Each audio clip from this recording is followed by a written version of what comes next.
बिरिया सिटी के शाही बाज़ार में फरो दौरान मुज़ाहिमत फोरू छुरनि जा वार करे नौजवान के क़त्ल करे छॾियो आहे। तव्हांखे ॿुधायूं पिया मक़तूल नौजवान असगर राजपूत के वालिद इल्ज़ाम हणियो आहे त जवाबदार अली शेर मंगी छुरनि जा वार करे पुट के क़त्ल किया है। पुलिस मूजिब नौजवान के क़त्ल में मुलविस जवाबदार के जल्द गिरफ़्तार किया वेंदो। तव्हांखे बिरिया सिटी में ख़बर ॾियूं पिया शाही बाज़ार में फरो दौरान मुज़ाहिमत फोरू छुरनि जा वार करे नौजवान के क़त्ल करे छॾियो आहे। मक़तूल नौजवान असगर राजपूत के वालिद इल्ज़ाम हणियो आहे त जवाबदार अली शेर मंगी छुरनि जा वार करे पुट के क़त्ल किया है। तव्हांखे ॿुधायूं पिया पुलिस मूजिब नौजवान के क़त्ल में मुलविस जवाबदार की गिरफ़्तारी लाइ छापा हया पिया वञनि। जल्द जवाबदारनि के गिरफ़्तार किया वेंदो। बिरिया सिटी के शाही बाज़ार में फुर दौरान मुज़ाहिमत फोरू छुरनि जा वार करे नौजवान के क़त्ल करे छॾियो आहे। मक़तूल नौजवान असगर राजपूत के वालिद इल्ज़ाम हणियो आहे त जवाबदार अली शेर मंगी छुरनि जा वार करे पुट के क़त्ल किया है। राब्तो किया है बिरिया सिटी में राणा अब्दुल सत्तार राजपूत से। राणा अब्दुल सत्तार आगाह कजो।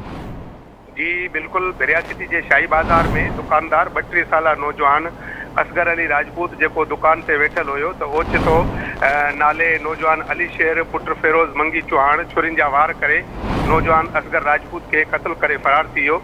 जॾहिं त अहिड़े वाक़े जो ॿुधी सवें शहरी वाक़े वारे हंधि पहुची बिरिया सिटी पुलिस के इतला कयो। पुलिस वाक़े वारे हंधि पहुची क़त्ल थियल नौजवान जो मड़ पोस्टमार्टम लाइ बिरिया सिटी अस्पताल मुंतकिल कयो, जिते डॉक्टरनि ऐं पुलिस पारां ज़रूरी कार्रवाई बाद क़त्ल थियल नौजवान जो मड़ वारसनि हवाले कियो वियो।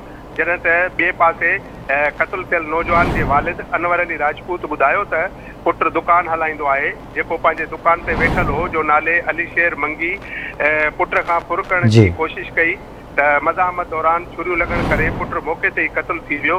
जॾहिं त ॿिए पासे राब्तो करण ते SHO बिरिया सिटी राणा जमशेद राजपूत ॿुधायो त नौजवान के क़त्ल में मुलविस जवाबदार की गिरफ़्तारी लाइ मुख़्तलिफ़ हंधनि ते छापा हणी रहिया आहियूं ऐं तमामु जल्द कातिल के सग सुधो गिरफ़्तार कयो वेंदो।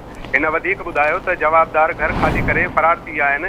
जॾहिं त नौजवान क़त्ल थियल नौजवान जो मड़ घर पहुचण ते कोहराम मची वियो। ॿिए पासे ठीक है राणा अब्दुल सत्तार, वॾी महिरबानी अवां जी तफ़सील खां